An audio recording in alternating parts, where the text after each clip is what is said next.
Okay, welcome, Pahrump. I'm Dr. Michael Reiner, your host of the Independent Doctors or Medical Providers of Pahrump. And tonight is Monday night. This show is live, and there will be a phone number that they should put down at the bottom, which is 727-8750, 727-8750, and that's the number if you would like to call in.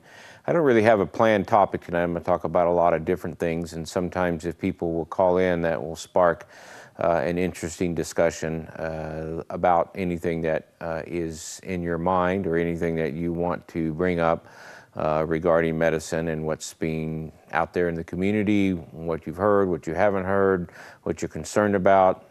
It really is your chance to ask a physician in Pahrump any question you may have. So don't be shy, pick up the phone, 727-8750. One of the things that happened to me right before I was coming on the show tonight, as I was finishing my day, I got a call from one of the pharmacists down in Las Vegas who was refusing to fill a prescription for one of my patients. I've had this rant on the show several times before about the recent change in the opioid prescribing policies. As you know, the DEA and the federal government changed the ruling regarding hydrocodone from a Schedule 3, which meant that it could be refilled up to 6 months to Schedule 2.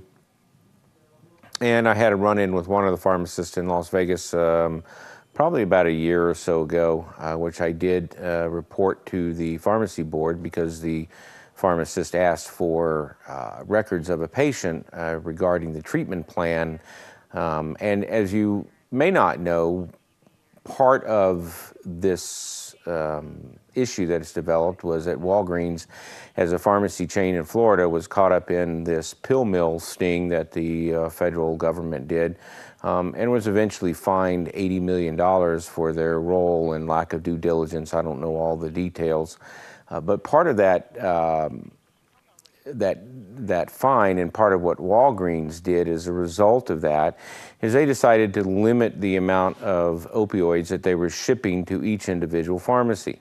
So all of a sudden, you have this situation that develops that we're out. We can't get it. Our suppliers have cut us off. Well, that was absolutely crap. Their suppliers didn't cut them off. Corporate Walgreens made a decision to limit 1,500 of a particular drug per week to a particular pharmacy as to appease the DEA.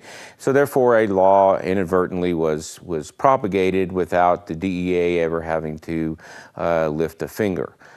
I felt like they punished again the innocent people for a few bad pharmacists or a few bad people who are having problems with drugs and drug abuse. And we know that this goes on in the community.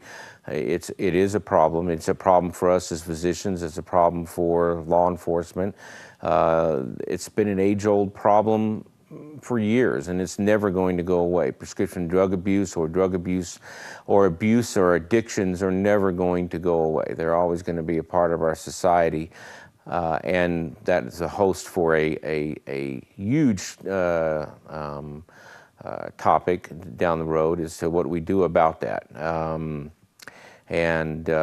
So I think we have a call coming in, and I think her name is Roxanne. Is she on the line?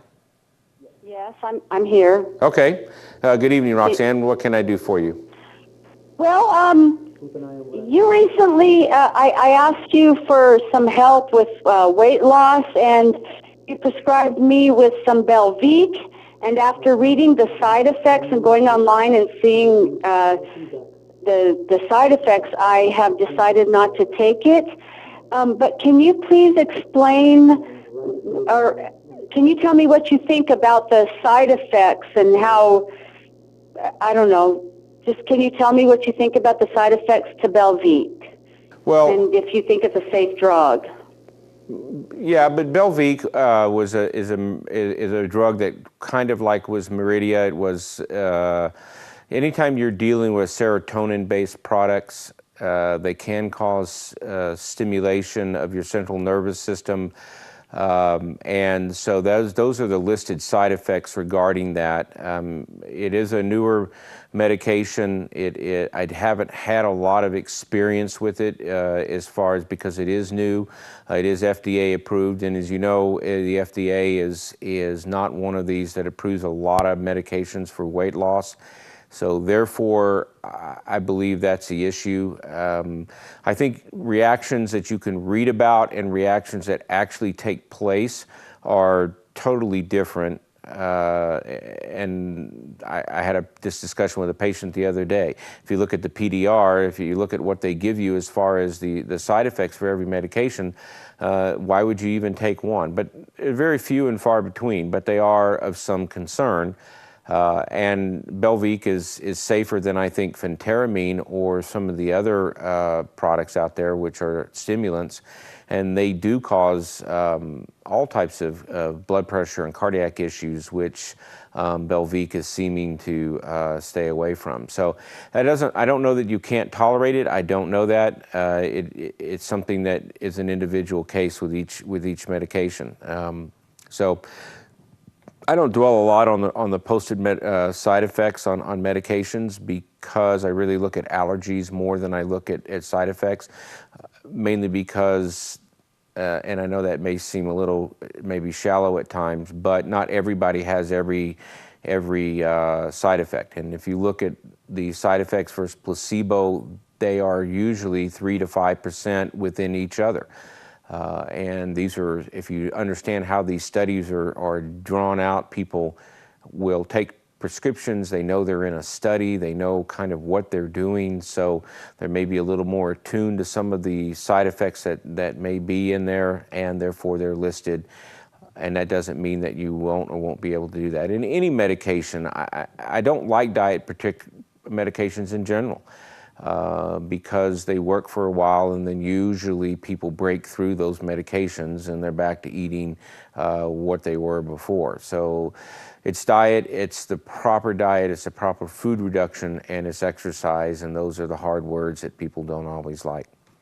Okay, getting back to, I hope that answered your question, getting back to the topic we were talking about, pharmacists and Walgreens and refusing to fill prescription, and the whole host of the whole gamut of prescription drug abuse, and that is a major problem in the United States, a major problem everywhere. Countries deal with it individually.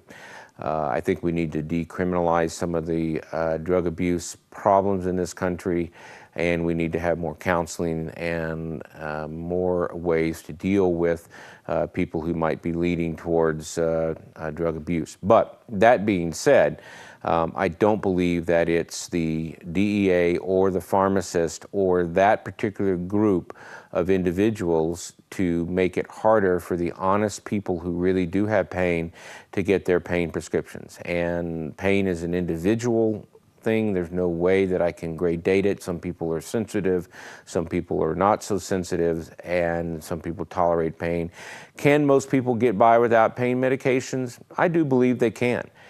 But there are a lot of people that do use pain medication, and once you become dependent on pain medication, it's not addiction. Addiction is something differently. Addiction is defined as doing a negative consequence as a result of the behavior.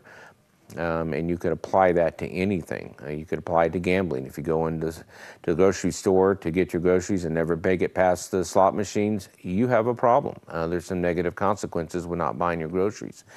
If you take your prescriptions not as ordered or not as listed, if you falsify your information, if you go to see other doctors to get the same prescription, then you're having negative consequences, and that defines addiction. Having to take 3 pain pills a day to be able to get up and move, and if that's all you take, that is not an addiction, that's a dependency. And if you stop taking the medication, you're indeed going to have withdrawal effects. But that's what most people define as addiction, because you have some some consequences of not taking that medication. So that defines that role.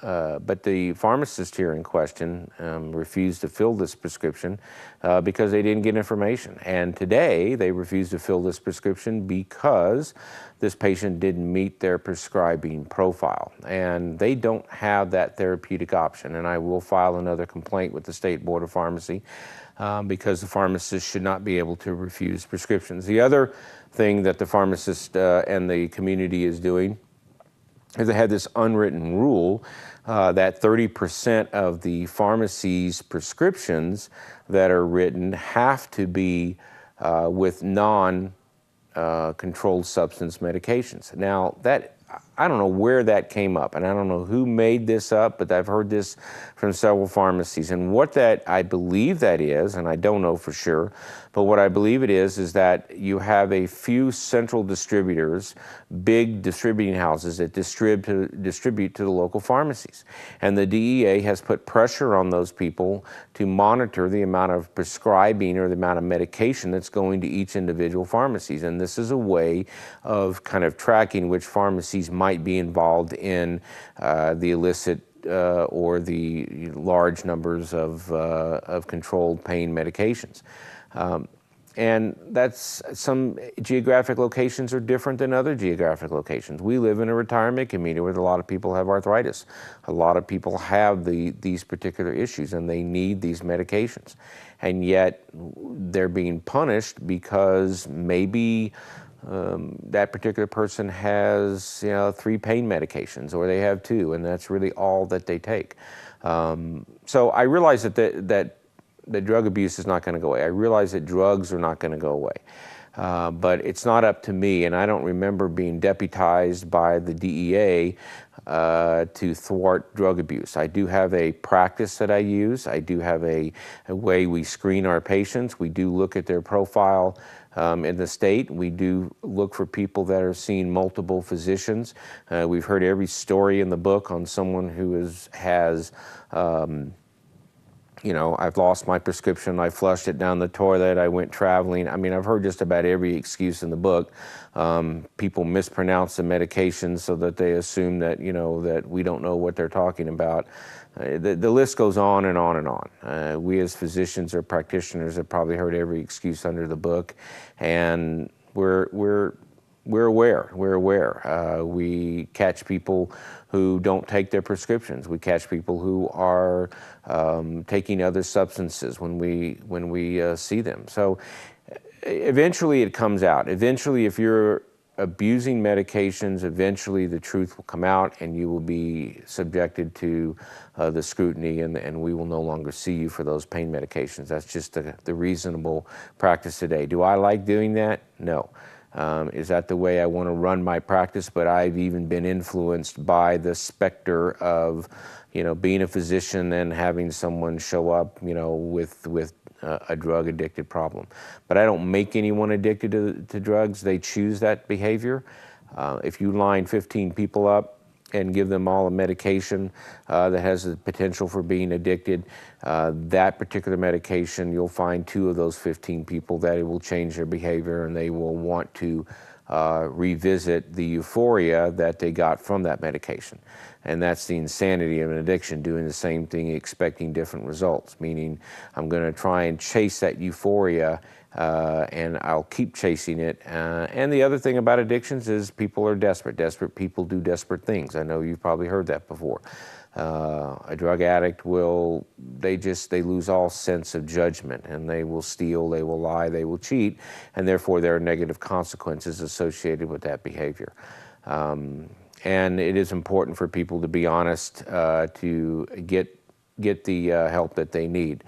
But I don't believe that it is the pharmacy's job to limit people's ability to get prescriptions. And the government changed hydrocodone to a Schedule II, which meant it couldn't be refilled.